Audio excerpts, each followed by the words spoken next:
राज्याचे उपमुख्यमंत्री अजित पवार यांनी केंद्रीय गृहमंत्री अमित शहा यांची भेट घेतली आहे।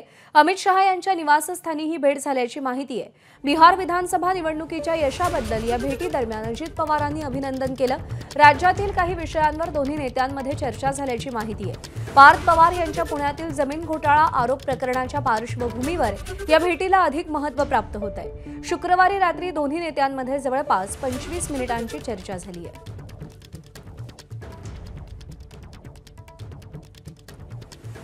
अमित शहा यांची उपमुख्यमंत्री अजित पवार यांनी भेट घेतली आहे। अमित शहांच्या निवासस्थानी ही भेट झाली आहे। बिहारमधल्या विजयानंतर अभिनंदन अजित पवारांनी केलं अशी माहिती मिळतेय।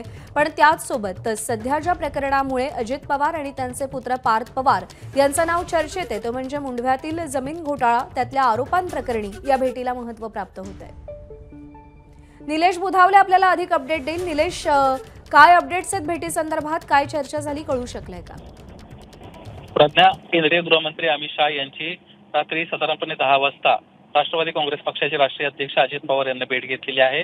खरं तर बिहार निवडणुकीच्या निमित्तानं आपण भेट घेत आहोत अशा पद्धतीची प्रतिक्रिया माध्यमांमध्ये आधीच अजित पवारांनी दिली होती आणि त्यानंतर अभिनंदन करण्यासाठी आपण गेलो आहोत असं देखील त्यांच्या वतीने सांगण्यात आलं होतं।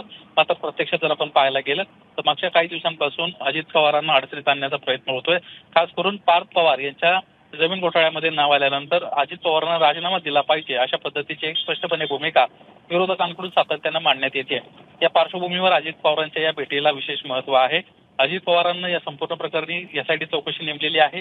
त्याचा अहवाल आल्यानंतर सत्तेसमोर येईल असं जरी म्हटलं असलं तरी शेवटी एनडीएचे प्रमुख म्हणून अमित शहाकडे पाहिलं जातं आणि त्यामुळे अमित शहाची ही भेट जी आहे हे अतिशय महत्त्वाचे आहे। मुख्यमंत्री देवेंद्र फडणवीस यांची देखील भेट घेऊन त्यांना आपलं पार्थ पवार यांच्याबाबतचं जे म्हणणं आहे त्या प्रकरणाशी संबंधित ते सांगितलं होतं आणि या भेटी दरम्यान अमित शहासोबत देखील याच विषयावर चर्चा झाली असण्याची दाट शक्यता आहे।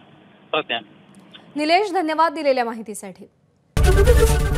एबीपी माझा, उघडा डोळे बघा नीट।